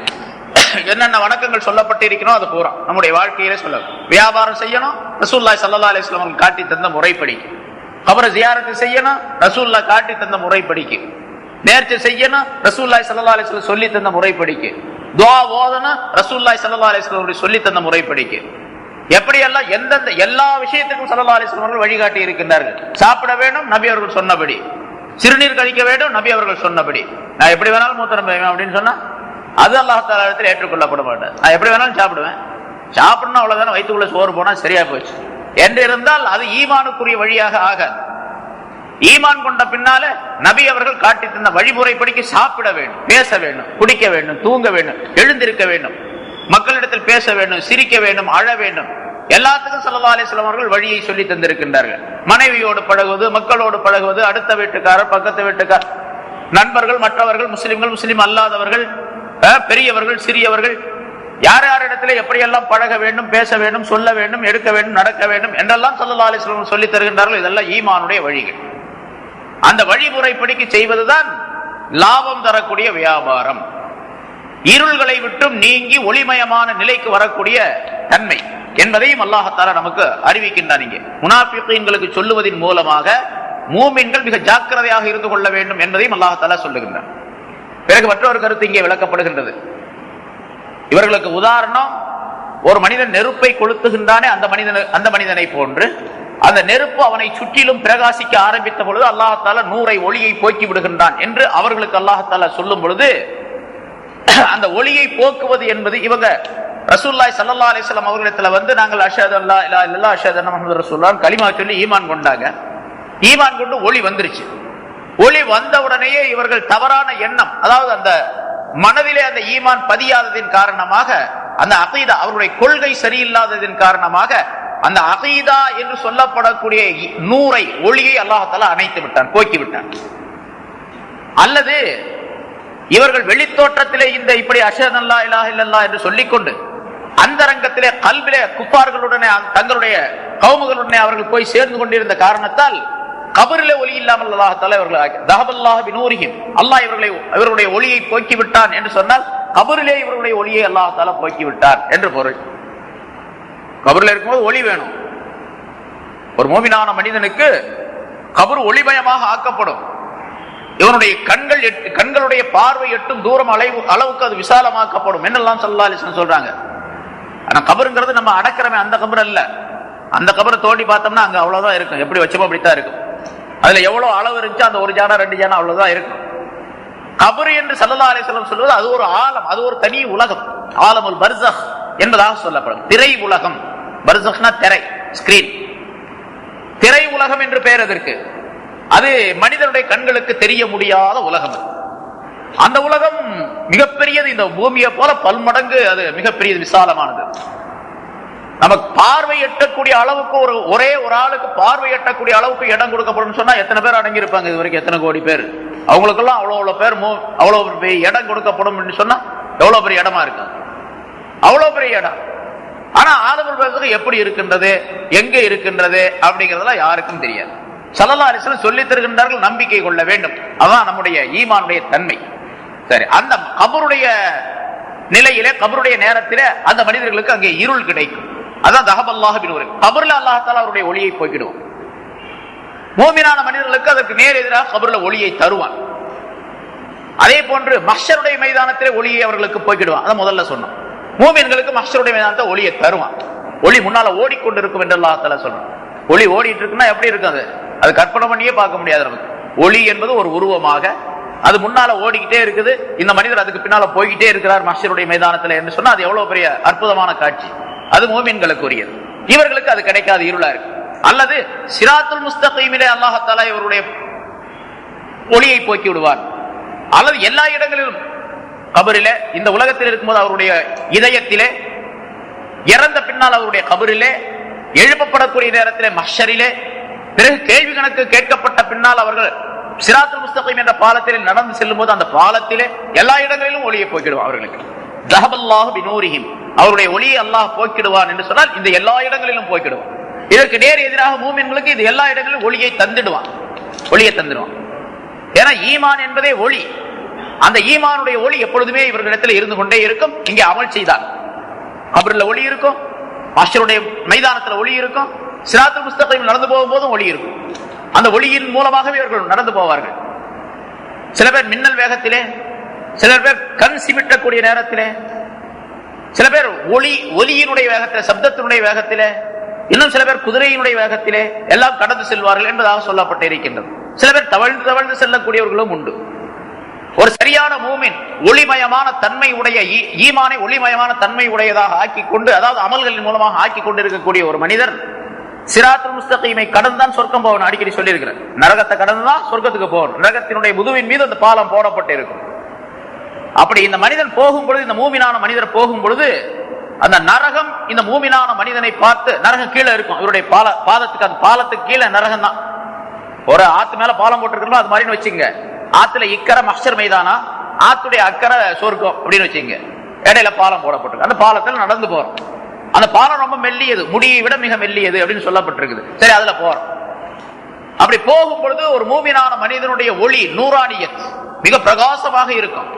அப்ப அந்த நரகம் சொல்லுகின்றது, யா மூமின், மூமினே, ஜுஸ், சீக்கிரமாக நீ இங்கிருந்து கடந்து செல், உன்னுடைய ஒளி என்னுடைய நெருப்பை கரித்து விட பார்க்கின்றது அப்படின்னு சொல்லுவான். ஸல்லல்லாஹு அலைஹி வஸல்லம் சொல்றாங்க, உன்னுடைய ஒளி என்னுடைய நெருப்பை அணைத்து விட பார்க்கின்றது, நீ இங்கிருந்து போய்விடு சீக்கிரமாக என்று நரகம் அந்த மனிதனை பார்த்து, மூமினை பார்த்து சொல்லும். அப்ப எவ்வளவு ஒளி இருக்கு, பிரைட்னஸ் இருக்கு, எவ்வளவு பிரகாசம் இருக்கு அந்த ஒளி, ஈமானுடைய ஒளி.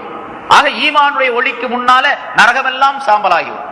அதை ஈமானை வலுப்படுத்திக் கொள்ள வேண்டும் அமல்களின் மூலமாக. அமல் இல்லாட்டி முடியாது, அந்த ஈமான் ஒளி பெறாது. ஒளி ஆவதற்கு, அதை பிரகாசப்படுத்துவதற்கு அமல் கட்டாயம் தேவை. அதே போன்று ஒரு மூமினான மனிதனுடைய வெயிட் அப்படித்தான், அவனுடைய கனதி அமல் மூலமாக அந்த மனிதன் ஈமானை பிரகாசமாக்கி கொண்டால் அவனை போன்று கனமுள்ள பொருள் எதுவுமே இருக்காது. என்று சொன்னா அல்லாஹு தாலாவுடைய கட்டளைப்படிக்கு ஒரு மனிதன் அமல் செய்வது மிகப்பெரிய மதிப்பிற்குரியது. அல்லாஹுடைய பெயரை தாங்கி இருக்கின்ற இந்த மனிதனுடைய கல்பாகிறது மிக அதிகமான வன்மை உடையதாக, அதாவது கனமுடையதாக ஆக்கப்பட்டுவிடும். ஸல்லல்லாஹு அலைஹி வஸல்லம் அவர்கள் சொல்லுகின்றார்கள் அல்லவா, ஒரு மனிதனுடைய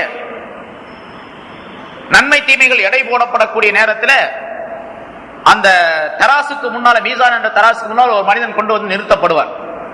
அவனுடைய ஏடுகள் எல்லாம் அங்கே கொண்டு வந்து வைக்கப்படும். அந்த மனிதன் பாவங்களே நிறைய செய்திருப்பான், ஏராளமான பாவங்களை செய்திருப்பான்.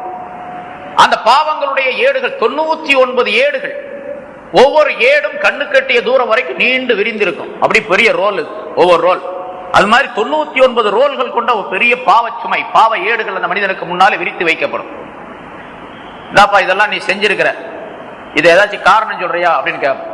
இந்த ஜட்ஜி கேட்கிறாருல கோர்ட்ல, இதுக்கு ஏதாச்சும் சொல்றியா அப்படின்னு, செஞ்சியா அப்படின்னு. அது மாதிரி அல்லாஹ் தஆலா கேட்போம்.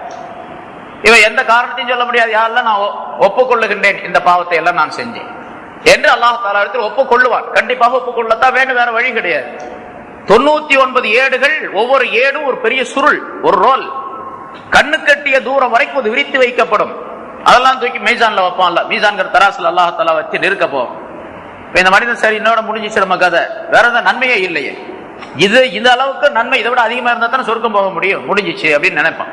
அப்ப அல்லாஹ் தஆலா சொல்லுவான், இன்றைய தினத்திலே உனக்கு நான் அநியாயம் செய்ய மாட்டேன், இன்றைய தினத்திலே யாருக்கும் நான் அநியாயம் செய்ய மாட்டேன், உனக்கும் அநியாயம் செய்ய மாட்டேன்.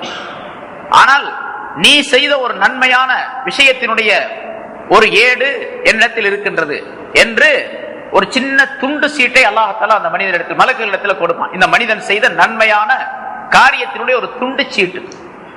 இந்த மனிதனை பார்த்தவொடனே சிரிப்பான் அலட்சியமாக. இது என்ன இது, இந்த இவ்வளோ பெரிய 99 காகிதத்துக்கு முன்னால இந்த சீட்டு என்னத்துக்காகும் அப்படின்னு சிரிப்பான். அப்பொழுதும் அல்லாஹ் தஆலா சொல்லுவான், இன்று உனக்கு நான் அநியாயம் செய்ய மாட்டேன், எடை போடுங்கள் அப்படின்னு சொல்லுவோம். அந்த 99 ஏடுகளும் ஒரு தராசு தட்டிலே வைக்கப்படும்.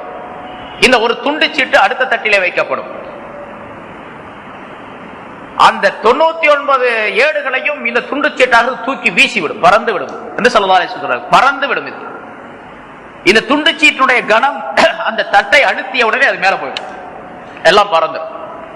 அப்ப அல்லாஹ் தஆலா சொல்லுவான், என்னுடைய திருநாமத்திற்கு முன்னால், என்னுடைய பெயருக்கு முன்னால் எதுவும் வலுவுடையதாக பெரியதாக ஆக முடியாது அப்படின்னு சொல்லுவாங்க. அந்த துண்டு சீட்டுல லா இலாஹ இல்லல்லாஹ்னு எழுதப்பட்டிருக்கு, அவ்வளவு, வேற ஒண்ணும் கிடையாது. லா இலாஹ இல்லல்லாஹ்னு எழுதப்பட்டிருக்கு. லா இலாஹ இல்லல்லாஹ் என்ற என்னுடைய இந்த கலிமா, என்னுடைய தௌஹீதை சொல்லக்கூடிய இந்த கலிமா இருக்கின்றது, இது நிச்சயமாக கனமுடையது. இதை விட மிக அதிகமான வலுவுடையதாக கனமுடையதாக எதையும் நீ கண்டுகொள்ள முடியாது என்று அல்லாஹ் தஆலா சொல்லுவான். அந்த மனிதனுக்கு விடுதலை கிடைக்கும் என்று சொல்லுகின்றார். இப்ப அந்த ஹதீஸுக்கு, அந்த துண்டு சீட்டுக்கு பேரு பிதாகா அப்படின்னு அரபியில் சொல்றது. அந்த ஹதீஸுக்கு பேரு ஹதீஸுல் பிதாகான்னு பேரு. துண்டு சீட்டுடைய ஹதீஸ்னே பேரு. சஹீஹான ஹதீஸ் இது. கற்பனையான அல்லது பலவீனமான இட்டுக்கட்ட அப்படின்லாம் ஹதீஸ் அல்லது, துண்டு சீட்டு ஹதீஸ் அப்படின்னு பேரு. இது அல்லாஹ் தஆலாவுடைய கருணையை காட்டக்கூடியது. ஆனால் அதே நேரத்தில் ஒரு மூமினான மனிதனுடைய சிறப்பை காட்டக்கூடியதாக அமைந்திருக்கின்றது. ஆகவே இந்த உலகத்தில் அதை மட்டும் வச்சுக்கிட்டு தைரியமா இருந்துடக்கூடாது. ஸல்லல்லாஹு அலைஹி வஸல்லம் அந்த ஹதீஸை சொல்லி அப்படியும் சொல்றாங்க. இதை வச்சுட்டு தைரியமா இருந்தாங்க. லா இலாஹ இல்லல்லாஹ் சொல்லிட்டா போதும், ஒரு தடவை ஒரு பேப்பர்ல எழுதிட்டா முடிஞ்சு போச்சு, அந்த பேப்பரை கொண்டு போய் மீசான்ல போட்டு சொர்க்கத்துக்கு போயிடலாம் என்று நம்பிக்கை கொள்ளக்கூடாது எந்த மனிதரும். அல்லாஹ் தஆலா அதை யாருக்கு கொடுக்குறான்னு தெரியாது, யார் அந்த பாக்கியசாலி அப்படிங்கிறதும் தெரியாது. ஏன்னா முன்னாலே நான் சொல்லியிருக்கிறேன், எல்லா நன்மைகளை ஒட்டுமொத்தமாக செய்த ஒரு மனிதனை நரகத்திற்கும் அல்லாஹ் தஆலா அனுப்ப முடியும். அவனுக்கு உரிமை, அவனுடைய உரிமையில் சேர்ந்தது. எந்த மனிதரும் யாரும் கேட்க முடியாது. அதற்கு உமர் ரலியல்லாஹு தஆலா அன்ஹு அவர்கள் ஸல்லல்லாஹு அலைஹி வஸல்லம் அவர்களே சொல்லுகின்றார்கள், ஒட்டுமொத்தமாக எல்லா மனிதர்களையும் நரகத்திற்கு அனுப்பிவிட்டாலும் அல்லாஹ் தஆலாவுடைய அதாலத், அல்லாஹ்வுடைய நீதிதான். அல்லாஹ் அநியாயம் செய்றான்னு சொல்ல முடியாது. ஏன்னு கேட்டா, நீங்க அமல் செய்வதற்காக வேண்டி நான் சொர்க்கம் கொடுக்கிறேன்னு அல்லாஹ் தஆலா எங்கேயுமே சொல்லல. அல்லாஹ் தஆலா தன்னுடைய கருணையின் மூலமாக தான் சொர்க்கம் கிடைக்கும்னு சொல்றான். தன்னுடைய ஃபஸ்லின் மூலமாக, ரஹமத்தின் மூலமாக கிடைக்கும்னு சொல்றான். சொர்க்கத்துக்கு பேரே ரஹமத்னு சொல்றான் குர்ஆன்ல. அதனால ரஹமத்தை பெறுவதற்கு வழியாகத்தான் அமலை ஆக்கி வைத்திருக்கின்றானே தவிர அசல் அமலை கொண்டு மட்டும் எந்த மனிதனும் போய்விட முடியாது. நான் சொல்லி இருக்கிறேன், பல தடவை சொல்லப்பட்டிருக்கு. அதனால எல்லா மனிதர்களையும் நரகத்தில் போட்டு விட்டாலும் அல்லாஹ் தஆலாவுடைய நீதி. சரி, எல்லாத்தையும் சேர்த்து சொர்க்கத்துல போட்டான், அவனை யாரும் கேட்கவும் முடியாது. லா யுஸாலு அம்மா யஃபால், அல்லாஹ் குர்ஆன்ல சொல்றான். அவன் செய்ததை அவன் கேட்கப்படவே முடியாது, அவனை யாரும் கேட்க முடியாது. நீ ஏன் இப்படி செஞ்சேன்னு யாரும் கேட்க முடியாது. எந்த சக்தியும் கேட்க முடியாது, வாய் திறக்கவே முடியாது. வஹும் யுஸாலூன், அவர்கள் தான் கேட்கப்படுவார்கள். மக்கள் தான் கேள்விக்குரியவர்களாக இருப்பார், விசாரணைக்குரியவர்கள் நாம் தானே தவிர அல்லாஹ் அல்ல. அல்லாஹ்வை போய் யாரும் கேட்க முடியாது என்று அல்லாஹ் தஆலா சொல்லி காட்டுகின்றான். எனவே அல்லாஹ் தஆலாவுடைய ஈமானை பெற்றிருக்கக்கூடிய நாம், இந்த ஈமான் மிகப்பெரிய பொக்கிஷம். அதை வைத்து ஒரு வியாபாரம் செய்ய வேண்டும். அந்த வியாபாரம் ஆகிரத்திலே மௌத்துக்கு பின்னால் லாபம் தரக்கூடிய வியாபாரமாக இருக்க வேண்டும். இந்த ஈமான் என்ற இந்த முதலீட்டை வைத்து, அசல் பொருளை வைத்து, இந்த முதலீட்டை வைத்து ஆகிரத்திலோ அல்லது இந்த உலகத்தில் மனதை சேர்ந்த இருள், கபரிலே இருள், மஹ்ஷரிலே இருள், பிறகு அங்கே இருக்கக்கூடிய பல்வேறு விதமான இருள்களை சமாளிப்பதற்கு வழிகளை, ஒளிமயமான நிலைகளை இந்த உலகத்திலே ஏற்படுத்திக் கொள்ள வேண்டும். அதற்கு அல்லாஹ் தஆலா ஈமானை அசல் பொருளாக நமக்கு அமைத்து வைத்திருக்கின்றார். இந்த ஈமானின் மூலமாகத்தான் கல்வை ஒளியாக்க முடியும், பிறகு கபரை ஒளியாக்க முடியும், மஹ்ஷரை ஒளிமயமாக ஆக்க முடியும், சிராத்துல் முஸ்தகீமை ஒளிமயமாக ஆக்க முடியும் என்பதையெல்லாம் அல்லாஹ் தஆலா இந்த ஆயத்தின் மூலமாக சுட்டி காட்டுகின்றார். அதாவது முனாஃபிகீன்களுக்கு சொல்லக்கூடிய இந்த ஆயத்தின் மூலமாக மூமின்களுக்கு இப்படியெல்லாம் அல்லாஹ் தஆலா அறிவுறுத்துகின்றார். எனவே எந்த நிலையிலும் ஈமான் கொண்டிருக்கக்கூடிய நாம் அமல்களை விட்டு நீங்கிவிடக் கூடாது. அமல்களின் மூலமாகத்தான் எல்லா விதமான லாபங்களையும் பெற்றுக்கொள்ள முடியும். அது இந்த உலகத்தை சேர்ந்த லாபமும் சரி, பிறகு மௌத்துக்கு பின்னால் உள்ள ஆகிரத்துடைய லாபமும் சரி, எல்லா லாபங்களும் கிடைக்கக்கூடிய நிலை ஈமானின் மூலமாகத்தான் கிடைக்கும் என்பதையும் அல்லாஹ் தஆலா சூசகமாக இந்த ஆயத்தின் மூலமாக நமக்கு தெரியப்படுத்துகின்றான். முனாஃபிகீன்களுக்கு சொல்லுவதன் மூலமாக முனாஃபிக்குகளுக்கு என்னென்ன நிலைகள் இருக்கின்றன என்பதாக சொல்லுகின்றானோ அந்த நிலைகள் எல்லாம் நம்மிடத்தில் இல்லாமல் பார்த்துக் கொள்ள வேண்டும் என்பதையும் அறிவுறுத்துகின்றான். என்னென்ன தன்மை உடையவர்களாக அவர்கள் இருப்பார்கள் என்று அல்லாஹ் தஆலா சொல்லுகிறார். ஸல்லல்லாஹு அலைஹி வஸல்லம் சொன்ன ஹதீஸ் முன்னால் சொல்லி காட்டப்பட்டு இருக்கின்றது. அவர்கள் பேசினால் பொய் பேசுவார்கள், வாக்களித்தால் மாற்றம் செய்வார்கள், ஒப்பந்தம் செய்தால் அதை முறிப்பார்கள் என்றெல்லாம் சொல்லுகின்றார்களே ஸல்லல்லாஹு அலைஹி வஸல்லம் அவர்கள். அந்த விஷயங்களிலே எதுவுமே நம்மிடத்தில் வந்துவிடக் கூடாது. இந்த 3 அடையாளங்களும் ஒரு மனிதனிடத்தில் நிரப்பமாக இருந்தால் அவன் நிஃபாக்கில் நிரப்பமாக இருக்கின்றான். 3இல் ஏதாவது ஒன்று இருந்தால் ஒன்றிலே அவன் நிஃபாக் உடையவனாக இருக்கின்றான் என்று ஸல்லல்லாஹு அலைஹி வஸல்லம் சொல்லுகின்றார். ஆகவே இந்த மாதிரி அடையாளங்கள் மனிதனுடைய முனாஃபிக்குடைய தன்மையிலே எந்த ஒரு அணுவளவும் இல்லாமல் நம்முடைய ஈமானை பாதுகாத்துக் கொள்ளக்கூடிய தன்மை இருக்க வேண்டும் என்பதையும் அல்லாஹ் தஆலா இங்கே நமக்கு அறிவுறுத்துகின்றான். அத்தகைய நல்ல பண்புகளை நம் அனைவருக்கும் அல்லாஹ் தஆலா தந்தருள்வானாக. வாஹிர் தஅவானா அல்ஹம்துலில்லாஹி ரப்பில் ஆலமீன்.